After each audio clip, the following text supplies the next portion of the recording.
मैं आचार्य कुलम की व्यवस्था में निहित व्यक्ति हूँ, क्योंकि आचार्य कुलम का A to Z सारी जानकारियां मुझे ज्ञात है।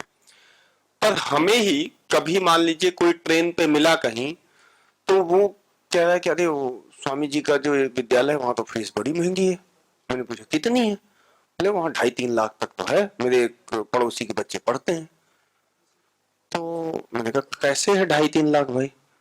तो अच्छा होता क्या है, कुछ लोगों की आदत बढ़ के बोलने की होती है, और ये शादियों और मकान खरीदने में आमतौर पर पाया जाता है। अगर आपने बिटिया की शादी में 10 लाख खर्च किया, बोले अरे 15-20 लाख खर्च हो गए। मकान खरीदा 1.5 करोड़ का, आपने बता रहे संपत्ति चलिए 2.5-3 करोड़ का लग गया। ठीक है, तो एक सामान्य ये प्रवृत्ति पाई जाती है। अब है क्या, उसका खामियाजा हमें दूसरे रूप में चुकाना पड़ जाता है संगठन के तौर पर। बहुत सारे लोगों को लगता है हफ्ते भर का 50,000 लग जाता है पतंजलि वेलनेस में। अब बात यह है कि हफ्ते भर का 50,000 लगता नहीं है। मूल बात यह है कि अगर आप मेदांता, फोर्टिस, अन्य अस्पताल में जा करके 24 घंटे सांस लेके चले आए तो 50,000 का बिल बन जाएगा। ठीक है, केवल 24 घंटे। और हम यहाँ 7 दिन आवास, भोजन, 3 स्टार फैसिलिटी और 100 से अधिक चिकित्सा व्यवस्थाएं, उसमें कम से कम तो 6 वैद्यों से आपका मिलना होता है। 6 वैद्य मतलब वो अलग अलग जो पैथी के हैं, आयुर्वेद के हैं, नेचुरोपैथ के हैं, एक्यूप्रेशर के हैं, एक्यूपंक्चर के हैं, ग्वासा के हैं, श्रृंगी के हैं, टायरोप्रैक्टिक के हैं। इतने वैद्यों से आपको मिलना होगा। जो लोग कभी आए होंगे वेलनेस उनको शायद ज्ञात होगा, और जो नहीं आए हैं उनको भविष्य में ऐसा अवसर मिलेगा कभी कि वो, क्योंकि मिलेगा इसलिए मैं कह रहा हूं क्योंकि आप संगठन के प्राणभूत लोग हैं। संगठन आपसे है, आप कक्षा चलाते हैं, कक्षा लगाते हैं। आपके सक्रिय होने से भारत स्वाभिमान सक्रिय है। आपके सक्रिय रहने से जो योग कक्षाएं पूरे देश में, जो योग गंगा बह रही है, वो सक्रिय है। और इसी कारण परम पूज्य महाराज जी ने जितने अपने संगठन के लोग हैं उन सब के लिए 5% जो भी सक्रिय व्यक्ति है, जो योग कक्षा लगाता है, उसको कहीं किसी से, राज्य प्रभारी से, कभी किसी अन्य व्यक्ति से प्रमाण पत्र लेने की जरूरत नहीं है। वो अपनी कक्षा चलाता है, ऐसा उसके पास पर्याप्त दस्तावेज, एविडेंस रहे। राजीव दीक्षित भवन जो हमारा केंद्रीय कार्यालय है, वहां जाकर के, जो जिस भाग का है, वहां जाकर के पूज्य स्वामी तीर्थदेव जी हैं, पूज्य स्वामी विनय देव जी हैं, आदरणीय दिलीप भैया हैं, ताकि एविडेंस जो है वो कंफर्म हो सके कि हाँ है वो व्यक्ति। वहां से वो लिखवा के ले आए वेलनेस, हमसे मिले या हमारे काउंटर पे बात करे, उनको 5% की छूट बिना किसी से कंफर्म किए मिल जाएगी। बस वो वहां से लिखवा के लेके आ जाएं। अन्यथा क्या हम अगर खुली छूट दे दें तो फिर लाइन लग जाए। हमारे आपके लिए जैसे वेलनेस में जगह नहीं रहती है सामान्य तौर पर, 85 से 95 ऑक्यूपेंसी चलती रहती है। पर चूंकि आप संगठन से हैं, तो संगठन से होने के नाते आपको मैं ये आश्वासन दे सकता हूं कि आप बिना रजिस्ट्रेशन कराए भी अगर आते हैं, और ये सिद्ध होता है कि आप संगठन के, आपको तत्काल हम प्राथमिकता के आधार पर आपको बुकिंग हम उपलब्ध कराएंगे। ये हमारी जिम्मेदारी है। अब एक और बात जो कि केवल पतंजलि से संबंधित नहीं है, वो आपके अपने जीवन से भी संबंधित है। तो वो ये विषय है, आजकल सबसे तेज जो हो रहा है, फैल रहा है, वो है साइबर फ्रॉड। साइबर फ्रॉड मुझे नहीं पता है, पर आप में से बहुत सारे लोग जो न्यूज देखते होंगे, पेपर पढ़ते होंगे, उनको ये शब्द अब तक सुनाई तो पड़ गया होगा। पहले क्या था कि लोग थैलियों में, बक्से में रुपया पैसा रखते थे तो चोर निशाना लगाए रखते थे। अब ये सूचना तकनीक का युग है, डेटा का युग है। डेटा में क्या है कि डेटा का ही पैसा है। अब डेटा में पैसा कैसा है कि एक एसबीआई बैंक है, मान लीजिए उदाहरण के लिए XYZ किसी भी बैंक का, ऐसा किसी बैंक का विरोधी नहीं हूं मैं, न किसी व्यक्ति का, पर व्यक्ति के सामान्य होता है लोभी लालची स्वभाव होना व्यक्तियों का। अब बैंक के मैनेजर को तो पता है ना कि उनके बैंक में कितने लोगों के खाते में 50 लाख से ज्यादा का है अमाउंट, ये मैनेजर को पता है। मैनेजर उनकी एक लिस्ट निकाल करके किसी फ्रॉड वाले को बेच दिया। ठीक है, अब मैनेजर ने किया तो कुछ नहीं ऐसा गलत, एक डाटा था, डाटा एक जगह से दूसरी जगह दे दिया, और वो 50 लाख जिनके अकाउंट में है, ऐसे लोगों को साइबर फ्रॉड वालों ने टारगेट पे ले लिया। कि पहले उनका देख लिया क्या हाल चाल है, कहाँ रहते हैं, कब ये व्यस्त हैं, कब नहीं है। तो अब मान लीजिए वो व्यक्ति कोई बिजनेसमैन है और डेली सुबह 9 बजे अपने घर से निकलता है और सेल्फ ड्राइव करता है। 10-15 दिन की रेकी के बाद उस व्यक्ति को ये पता लगा, क्यों, नाम पता है, अकाउंट नंबर पता है, इतना चोर को पता है। अब उसके नाम से फेसबुक अकाउंट खोज लिया उन्होंने, अच्छा ये व्यक्ति है, मेल मिलाप किया, इस शहर का है, फेसबुक पे ये नाम है, ये फोन नंबर है, 3-4 चीजें मिल गई।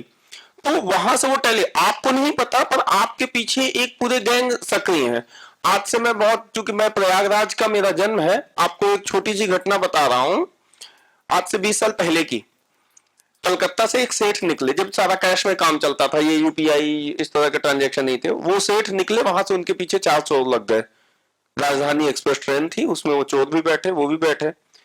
सेठ साहब को आना था दिल्ली तक, कहीं पैसे का लेन देन था, और उन 4 चोरों का लक्ष्य था कि रास्ते में कहीं जहां मौका मिलेगा ये अटैची गायब कर देनी है। वो लगे रहे। अचानक से सेठ साहब को ध्यान आ गया कि कुंभ लगा है प्रयागराज में, हम ट्रेन से उतर के गंगा स्नान कर लें। तो चोरों ने तो अपना दिल्ली तक का शेड्यूल बना लिया था, पर जैसे पुलिस की टेरिटरी होती है वैसे माफिया और चोरों की भी टेरिटरी होती है। तो उन चोरों की टेरिटरी कानपुर पे खत्म हो जानी थी, तो उनका टारगेट था कानपुर के पहले हमें माल साफ कर देना है। मुगल सराय से उनका ये हो गया कि भाई अब तो वो प्रयागराज उतरेंगे, कुछ ऐसा उनको पता, तो प्रयागराज उतर गए वो। तो उन्होंने मुगल सराय के बाद से जो दूसरी टेरिटरी के चोर थे उनसे कांटेक्ट करके कि भाई 4 लाख रुपए हैं, उनसे 25,000 रुपए एडवांस ले लिया कि भाई हमने तो तुम्हें दे दिया, ये अब आगे तुम जानो तुम्हारा कितने तुम एक्सपर्ट हो। और वो प्रयागराज में उतर गए, कुंभ में था, चले गए स्नान करने। कुंभ में क्या होता है, अतिरिक्त सतर्कता रहती है, पुलिस उलिस कैमरा थोड़े ज्यादा जागरूक रहते हैं। और उन चोरों ने मौका मिला करके उठा लिया उनका बैग, उन्होंने सूचित कर दिया, पुलिस ने पकड़ भी लिया, मेले से वो बाहर निकल नहीं पाए चोर। तो पुलिस, उन चोरों ने बताया कि भाई हमने तो इनको 25,000 में खरीद लिया था, ठीक है। अब उस व्यक्ति को पता भी नहीं और वो 25,000 में बिक भी चुके थे। तो ये हालत होती है कि आपको पता नहीं कौन कैसे आपके पीछे पड़ा है। तो साइबर फ्रॉड में क्या चल रहा है कि आपके मोबाइल के व्हाट्सएप, मैं पिछले 3 साल से साइबर फ्रॉड को लेकर के कैंपेन भी करता हूं, जागरूकता भी करता हूं, 2-3 शिविर भी किए हैं अलग अलग। मैं अपने साथ एक घटना घटी है वो बता रहा हूं। एक हमारे यहाँ है, यही पतंजलि में ही, आचार्य ओम स्वरूप जी, भाई जी सच घटना बता रहा हूं मैं। अब वो आचार्य ओम स्वरूप जी हैं, बिकाडला गौशाला है उसके संरक्षक हैं। अब आपके साथ बहुत लोगों के संबंध होते हैं, बहुत बार क्या होता है, व्हाट्सएप आया आपका और सामने वाले ने कहा भाई 6,000 रुपए दे दो। अब वो आपका साला है, साली है, पड़ोसी है, मित्र है, बेटा है, कोई भी है, उसने कभी मांगा नहीं है। अब 6,000 ऐसी रकम भी नहीं है कि आप मना करो या ये पूछो कि लौटाओगे कब है? एक संकोच भाव होता है कि भाई 100 रुपए मांग रहा है, अब इसमें हम पूछे लौटाओगे कब या क्यों। तो उन्होंने 6,000 रुपए मांगे, मेरे खाते में उस समय 3-4 हजार रुपए थे। मैंने कहा भाई 6,000 तो नहीं है, 3,000 है, तो बोले 3,000 कर दो। मैंने 3,000 भेज दिए। शाम को उनका फोन आया, बोले आचार्य जी आपने कुछ भेजा तो नहीं। मैंने कहा भेजा तो था 3,000। बोले मेरा व्हाट्सएप हैक हो गया था और 50 लोगों से उस हैकर ने मांग लिए थे। 4 घंटे के अंदर 50 लोगों से उसने पैसे मांग लिए। तो आप, अच्छा, तो कोई अगर कभी आपसे पैसे मांग रहा है, भले आपका परिचित है व्हाट्सएप पे, तो आप एक बार उसको फोन करके जरूर तस्दीक कर लो कि भाई मैं पढ़ नहीं पाया व्हाट्सएप, वो डिलीट हो गया, बच्चे ने गायब कर दिया, कुछ आपको व्हाट्सएप आया था, बताना क्या है। तो क्या है, संकोच का संकोच रह जाएगा, क्रॉस वेरिफिकेशन हो जाएगा। बहुत बार होता है हमारे पतंजलि वेलनेस के नाम पे इतने फ्रॉड हैं, गूगल पर इतने फ्रॉड हैं। अभी तो चूंकि हमने एक अलग कैंपेन चलाया है इसलिए अभी आपको शायद न मिल पाए फ्रॉड वाले, पर सामान्य तौर पर अगर भी आपको गूगल पे आप खोलें और पतंजलि वेलनेस या पतंजलि योगग्राम आप लिखें, तो जो लिंक प्राप्त हो वो आप ये मान के चलिए कि उस पर अंधा विश्वास नहीं करना है। आस्था चैनल आप देखिए, आस्था में जो परम पूज्य गुरुदेव प्रत्येक दिन जो सूचना देते हैं, जो स्क्रोल पे सूचना आता है, जो फोन नंबर आता है, वही हमारा ऑथेंटिक है। गूगल आदि में कभी तो सही मिल जाएगा, कभी गलत मिल जाएगा। तो जहां कहीं की भी आपको सूचना लेनी है गूगल के माध्यम से आप बिल्कुल भी उस पर आंख मूंद के विश्वास ना करें। और पैसे भेजने के मामले में, पैसे यदि आप किसी को भी ट्रांसफर कर रहे हैं तो संकोच लिहाज एक तरफ, उससे बोल दीजिए कि अगर पहली बार ट्रांसफर कर रहे हैं कि भाई वीडियो कॉल पे आ जाओ, हम तुम्हारा चेहरा देख लें, तुम अपनी लोकेशन भेज दो। अगर किसी व्यक्ति से आपकी बात हो रही है, वो कह रहा है कि हम पतंजलि वेलनेस से बात कर रहे हैं, और आपको पता है कि अरे स्वामी बजरंग देव जी उस दिन कार्यशाला में आए थे, उन्होंने कहा था कि भाई 5% छूट मिलेगी, और वो ये व्यक्ति तो कह रहे हैं हम 50% देंगे। तो आपको लगता है बजरंग देव जी गए, आदरणीय भाई जी गए, वो पूज्य स्वामी तीर्थदेव जी गए, वो तो 5% कह रहे हैं पतंजलि नाम पे, ये तो नया कितना सुंदर व्यक्ति है 50% दे रहा है। आप उसके इस लुभावने वादे में फंस गए, उसको 50% रकम भेज दी, हुआ क्या? पूरे पैसे चले गए।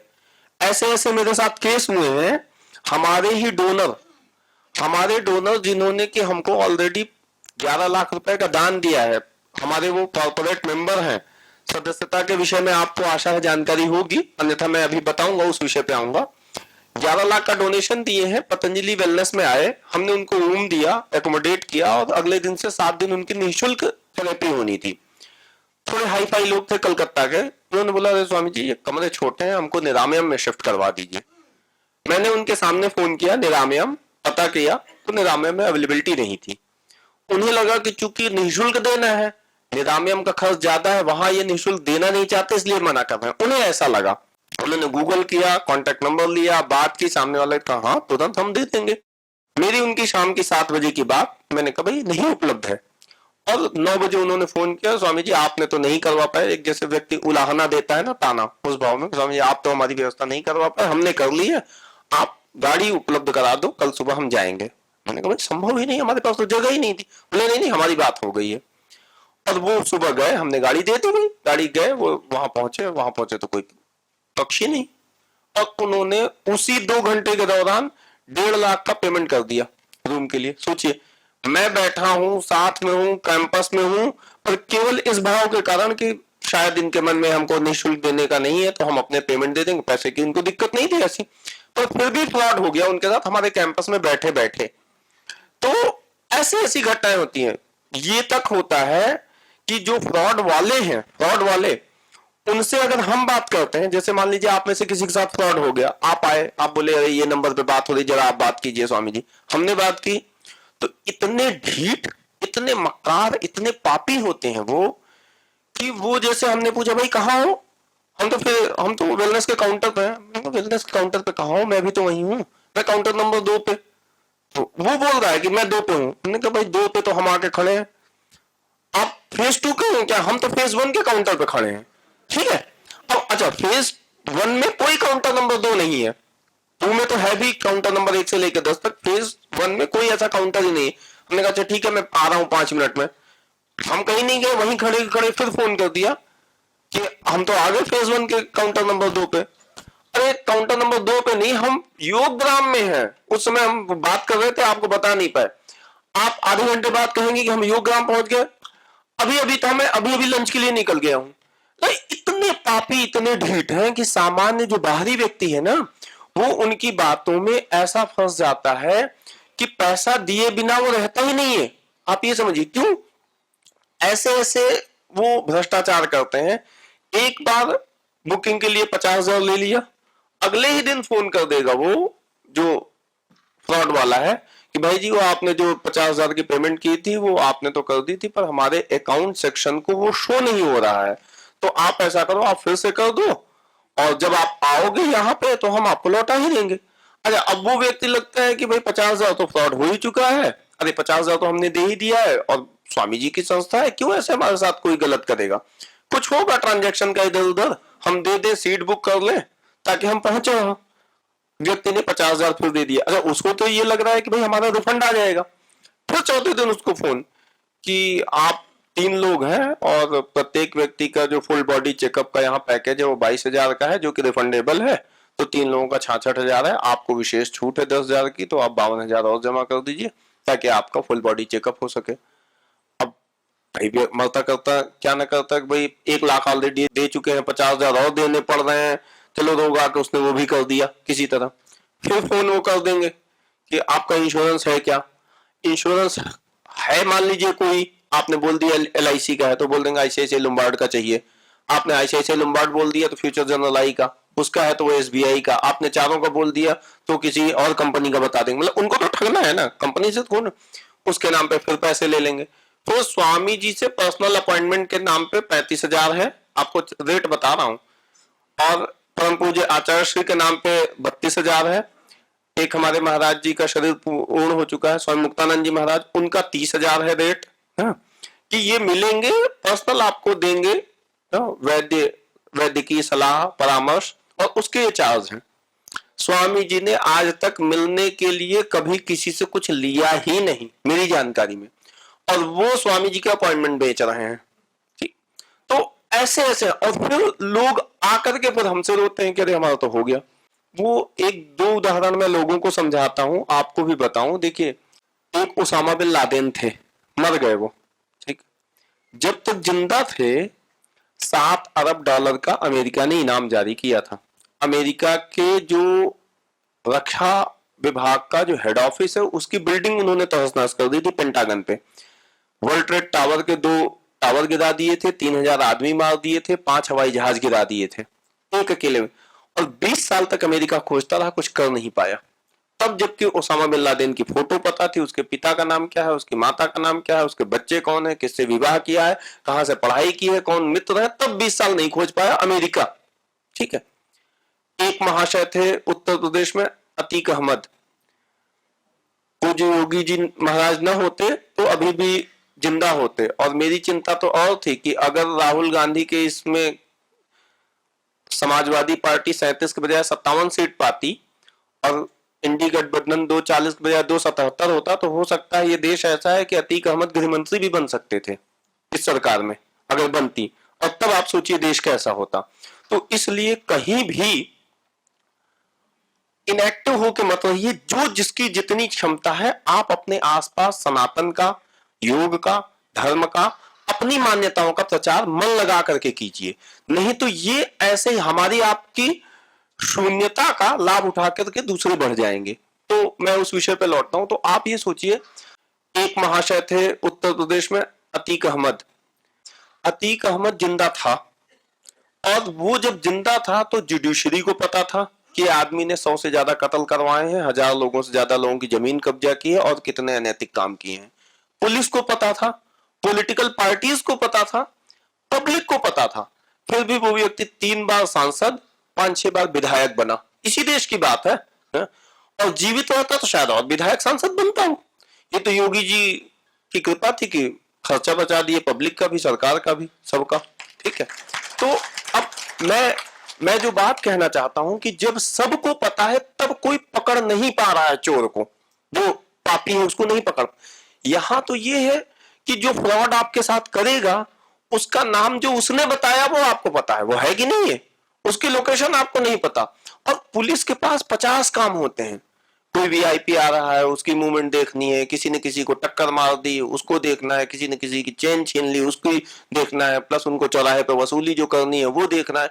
50 चीजें हैं उनको। तो अब क्या करेंगे आप? और ऐसे जो मैंने आपको 2 उदाहरण दिए कि अमेरिका जैसी पावरफुल कंट्री वो कुछ नहीं कर पा रही है $7 अरब इनाम जारी होने के बाद, और इतने हवाई जहाज, इतने लड़ाकू विमान होने के बाद, इतनी जासूस प्रक्रिया होने के बाद 20 साल कुछ नहीं कर पाई ओबामा का। और अतीक का सब कुछ जानने के बाद हम आप क्या कर पा रहे थे? योगी न होते तो हो सकता है वो भाई कुछ भी हो सकता था। तो जो इतने जाने पहचाने चेहरे पापी चोर हैं उनका तो कोई कुछ कर नहीं पा रहा है। और आप ये सोचें, क्योंकि लोग हमारे पास आते हैं, किसी के साथ मान लीजिए 25,000 का फ्रॉड हो गया, अब वो आके सीधे हमसे क्या कहता है, अरे स्वामी जी की तो राष्ट्रपति, प्रधानमंत्री, गृह मंत्री से पहचान है, हमारा 20,000 निकलवा दीजिए। अरे भाई ना, हमारा 20,000 आपको तो आपके 20,000 की लगी है, हमारा 100-200 करोड़ घुस चुका है इन चोरों के चक्कर में।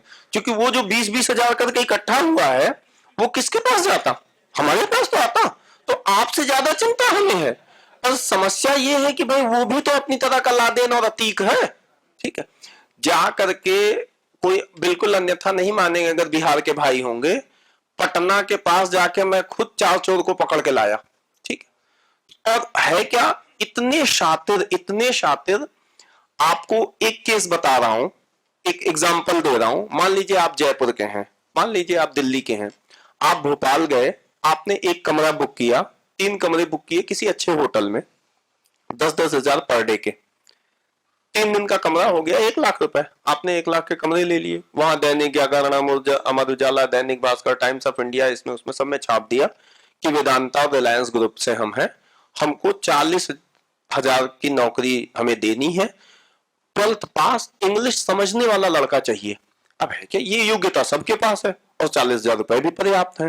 तो जो व्यक्ति 30,000 की 10 साल से नौकरी कर रहा है वो भी एक बार ट्राई मारना चाहेगा कि भाई ठीक है हम भी जाके देखें। और 400 चाहिए, 1400 लड़के पहुंचेंगे और वो 1400 की original document, ID, photo, account की डिटेल, सब कुछ उनको आप फ्री में दे के चले आए। जो मैं कह रहा था डाटा की, 1400 लोगों का डाटा उनके पास पहुंच गया। अब सोचिए भोपाल में अगर उन्होंने एक होटल लिया है तो वो 1400 लोगों के डॉक्यूमेंट को यूज करके किसी के डॉक्यूमेंट से तेलंगाना में, किसी के डॉक्यूमेंट से बंगाल में, किसी के डॉक्यूमेंट से केरल में, किसी के आसाम से, किसी का कश्मीर से, किसी से कहीं, यहां वहां भेज करके वो सिम निकाल लेते हैं। सिम निकाला अगर तेलंगाना से तो उस सिम को भेज दिया बिहार, बिहार से निकाला तो उसको भेज दिया गुजरात, गुजरात से निकाला तो उसको भेज दिया केरल। अब अगला क्या, जो इस तरह से जाएगा वो नॉर्मली आर्थिक रूप से अक्षम व्यक्ति रहेगा, पैसे से थोड़ा परेशान रहेगा, उसके खाते में कितना 10,000, 15,000, 20,000, 30,000, इससे ज्यादा नहीं रहेगा। वो उसको क्या बताते हैं कि भाई हमारी कंपनी तो बहुत रेपुटेड है और हमारी एक अलग ही पॉलिसी पे काम कर रही है, हम पहले, आप भले हमारे एम्प्लॉय है नहीं है, पर आपके अकाउंट वेरिफिकेशन के लिए हम पहले आपके खाते में 50,000 डाल देंगे, बाद में उसमें से 45,000 हम निकाल लेंगे। ये हमारी टेक्नोलॉजी। सामने वाले को लगा भाई 5,000 छोड़ रहा है ना, दिक्कत क्या है हमें। और करेंगे क्या, आपका कॉन्टेक्ट नंबर उनके पास है, आपका अकाउंट नंबर उनके पास है, आपकी इंटरनेट बैंकिंग वो हासिल करेंगे आपसे ही ओटीपी पूछ करके, क्योंकि कंपनी का प्रोसेस, आपको लगे हमारी नौकरी के लिए ओटीपी आ रहा है। अब हुआ क्या, आपके खाते में उन्होंने दूसरे व्यक्ति से जिससे बात कर रहे हैं उससे डलवा दिया 45,000 रुपए और इंटरनेट से निकाल भी लिया 40,000 रुपए, 5,000 आपके खाते में छोड़ दिए। पुलिस पकड़ेगी किसको, क्योंकि जिस सिम से फ्रॉड हुआ वो सिम पे आईडी किसकी है ये आईडी वाले को पता ही नहीं है, क्योंकि उस सिम तो उसने तो डॉक्यूमेंट दिए थे भोपाल में, सिम निकला है तेलंगाना से, यूज हो रहा है बिहार में। अब पुलिस कितना दौड़ेगी, और अकाउंट जो यूज हो रहा है उसका भी कोई अता पता नहीं है, पता चला वो मनरेगा का मजदूर है, आप पहुंचे तो बकरी चला रहा है। ठीक है, तो मतलब ये स्थितियां हैं। तो इसलिए आप सबको पता है हर व्यक्ति अपनी तरीके से पैसा कमा रहा है और अमीर बनने के सपने भी देख रहा है, तो पैसा बहुत मेहनत से कमा रहे हैं लोग, और आप लोग भी जाहिर सी बात है अपने पैसे को लेकर के अत्यंत जागरूक और सजग रहें। ऑनलाइन कभी किसी को पैसा पहली बार में न दे। कोई अगर मांग रहा है तो उसकी फोटो मंगाए, उसकी लाइव लोकेशन मंगाए, उससे 2 बार वीडियो कॉल पे बात कर ले। जब 10 बार कंफर्म हो जाए, भले वो बुरा मान जाए कि अरे पैसा देना हो तो इतनी नौटंकी मत करो, बोले भाई हम तो करते हैं नौटंकी इतनी, पहली बार में तो इतनी ही करते हैं। आप बिटिया की शादी करते हैं तो आदमी घर परिवार कुल खानदान जमीन जायदाद औकात देखता है ना, क्यों, ताकि बिटिया का भविष्य बढ़िया रहे, और कौन सी दिक्कत है। तो हमारे पैसे, आदमी 2 रुपए की माचिस खरीदता है तो देख लेता है कि भीगी तो नहीं है, जलेगी कि नहीं। तो जब आप पैसा भेज रहे हैं 10,000, 5,000, 200, 300, तो एक बार क्रॉस वेरिफिकेशन जरूर कर लें कि पैसा सही जगह पे जा रहा है। तो ये ऑनलाइन फ्रॉड आजकल बहुत ज्यादा है, गूगल पे अंधा विश्वास ना करें, 2 बार 4 बार अपने स्तर से जानकारी कंफर्म कर लें।